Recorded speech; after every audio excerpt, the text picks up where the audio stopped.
नापाक चीन अपनी विस्तारवादी नीति से बाज नहीं आ रहा। एक और जहां भारत समेत कई देशों के साथ सीमा विवाद चल रहा है, तो वहीं अब उसने अपनी जमीन की भूख शांत करने के लिए अपने कथित दोस्त नेपाल की जमीन भी हड़प ली है। इतना ही नहीं, चीन ने बकायदा नेपाली जमीन पर बिल्डिंग भी बना ली है। हैरानी की बात तो ये है कि इतना कुछ होने के बावजूद नेपाली पीएम चुप्पी साधे हुए हैं।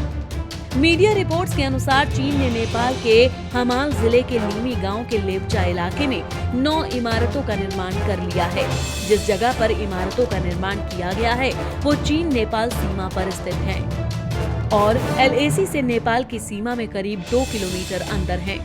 खास बात यह है कि जिस जगह पर इन बिल्डिंग्स का निर्माण किया गया है वहां चीनी सैनिक की ओर से नेपाली नागरिकों को ही आने की इजाजत नहीं दी जा रही।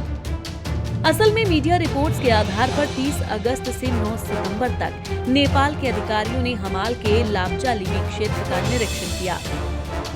इस दौरान उन्हें नेपाली जमीन पर चीन के बनाए हुए 9 बिल्डिंग्स दिखाई दिए। हालांकि नेपाली मीडिया की रिपोर्ट में पहले एक बिल्डिंग का ही जिक्र था, लेकिन निरीक्षण के बाद वहां ऐसी ही 8 और बिल्डिंग्स पाई गई हैं। निरीक्षण के बाद हमाल जिला प्रशासन ने अपनी रिपोर्ट नेपाल के गृह मंत्रालय को भेज दी है। वही दबाव बढ़ने के बाद गृह मंत्रालय ने इस रिपोर्ट को नेपाली विदेश मंत्रालय को भेज दिया है। माना ये जा रहा है कि नेपाल सरकार जल्द ही चीनी अधिकारियों के सामने इस मुद्दे को उठाएगी। हालांकि ये पहली बार नहीं है जब चीन पर नेपाल की जमीन कब्जाने के आरोप लगे हैं।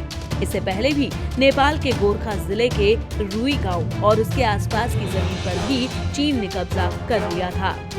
मीडिया रिपोर्ट्स के मुताबिक चीन ने कम से कम 11 जगहों पर नदियों का रास्ता बदलकर नेपाल की जमीन पर कब्जा कर लिया। लेकिन हैरानी की बात तो ये है कि इतना कुछ होने के बावजूद चीन के नए नवेले दोस्त KP शर्मा ओली चुप हैं। Bureau report.